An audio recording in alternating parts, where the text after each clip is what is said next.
We're back, Bare Bones Broadcasting. Norman Woodstock Spalding. Satiric Radio. This is satiric radio at its bare bones version, and really in some cases best you'll ever hear. I don't think you're going to hear better satiric radio than here. This is it. It's the best it's ever going to get in creation. Of all the times this planet ever lived, you're looking at it. It's not much, is it? Isn't that something? Why does the best look like this? Ah! Bah! You consider Abraham Lincoln the best? Just look at that face. That is ugly. Everyone called him ugly. Ugly Abe, they called him. Well, it's because he sold the railroad through tribal land.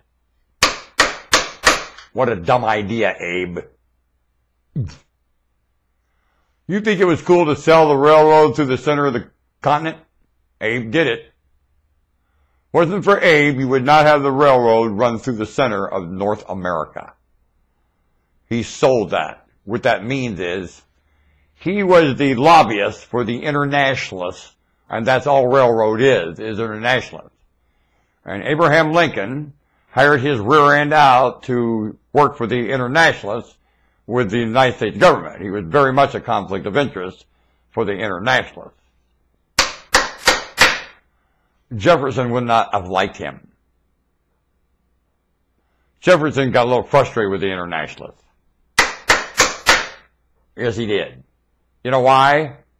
When he was president, they were Shanghaiing merchant marine for the United States, Europe, the internationalists that fought the French. I mean, they had the French and British fight for the United States of America. Damn it. And the tribal people, of course, already had lost it among themselves before Europe ever showed up, because they had already swamped the migrating and meandering wonderful people that wouldn't pull any of this kind of crap the best day of their life. Do you understand?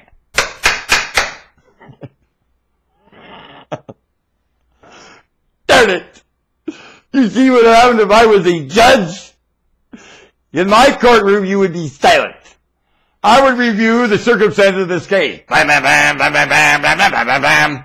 Then we would say, out! I would clear the courtroom. God knows that you'd hear me bawling in there because all I've got is hypocrites in court. Hypocrites.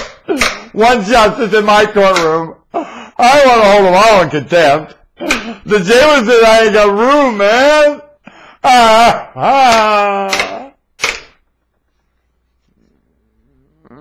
right.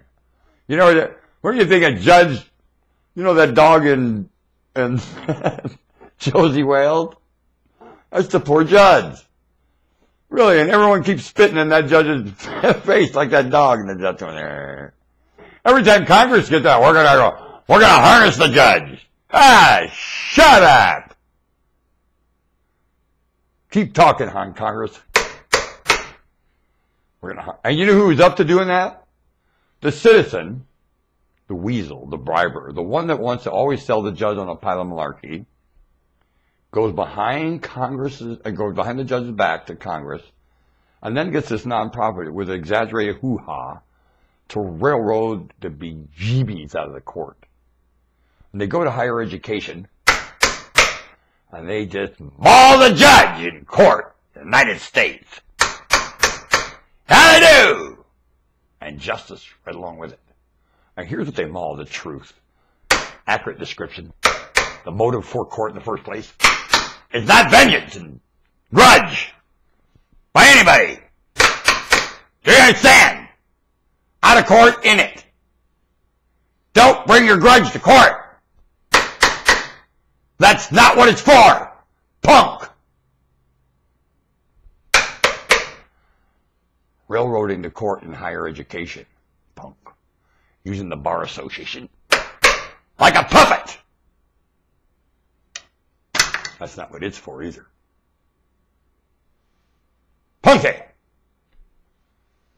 long before the United States, is court among humans. Long before all your nations, court. Long after all nations, all flag and bar, all of them. Old Glory will be flapping with court. I bet. And you'll be dead and gone, of course. Dust. You'll be long past dust by then. Well, it shall take place. You mind the store on that one.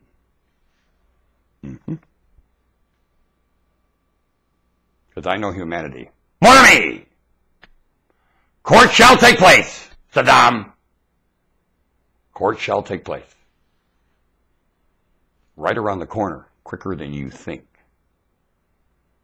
And your dust is your bones.